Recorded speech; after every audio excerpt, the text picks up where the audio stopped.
10 મિનિટની ડિલિવરી પર સરકારે લગાવી દીધી છે રોક। 10 મિનિટમાં ડિલિવરી દેવાનો દાવો હવે હટાવવામાં આવશે। ડિલિવરી બોયની સુરક્ષાને લઈને નિર્ણય કરવામાં આવ્યો છે।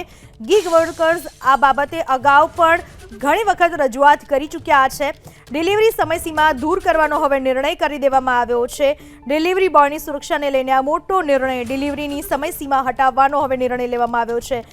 બ્લિંકિટ, ઝેપ્ટો, સ્વિગી, ઝોમેટો આ તમામ જે ગીગ વર્કર્સ છે તેમની સુરક્ષાને લઈને આ નિર્ણય કરવામાં આવ્યો છે।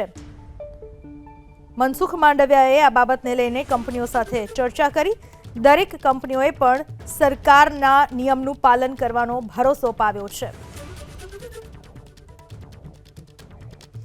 અત્યાર સુધી જે અલગ અલગ એપ્લિકેશન મારફતે કોઈ પણ વસ્તુ મંગાવવામાં આવતી 10 મિનિટ ક્વિક ડિલિવરી, તો એ 10 મિનિટની ડિલિવરી પર હવે સરકારે રોક લગાવી દીધી છે। 10 મિનિટમાં ડિલિવરી દેવાનો દાવો હવે હટાવી દેવામાં આવશે। ડિલિવરી બોયની સુરક્ષાને લઈને આ નિર્ણય કરવામાં આવ્યો છે, કારણ કે જ્યારે 10 મિનિટની સમયસીમા બાંધી દેવામાં આવે છે ત્યારે ડિલિવરી બોય પોતાના જીવના જોખમે પણ વાહન હંકારતા હોય છે, જેના પરિણામે તેમને અકસ્માત થવાનો પણ ભય રહેતો હોય છે। આ બાબતે ગીગ વર્કર્સ પણ અગાઉ રજૂઆત કરી ચૂક્યા છે અને આ જ વસ્તુને કારણે ઘણા ગીગ વર્કર્સ પોતાની નોકરી પણ છોડી ચૂક્યા છે।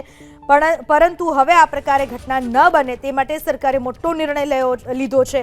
ડિલિવરી બોયની સુરક્ષાને લઈને આ નિર્ણય કરાયો કે 10 મિનિટ ડિલિવરી દેવાનો દાવો હટાવી નાખવામાં આવશે। બ્લિંકિટ, ઝેપ્ટો, સ્વિગી, ઝોમેટો આ બધી જ કંપનીઓ સાથે સરકારે ચર્ચા કરી। મનસુખ માંડવિયાએ કંપનીઓના ડિરેક્ટર્સ સાથે પણ ચર્ચા કરી અને આ કંપનીના બધા ડિરેક્ટર્સે પણ દાવો કર્યો છે કે સરકારને પૂરી રીતે તેમના નિર્ણયમાં સાથ આપવામાં આવશે એવો ભરોસો કંપનીઓએ પણ આપ્યો છે।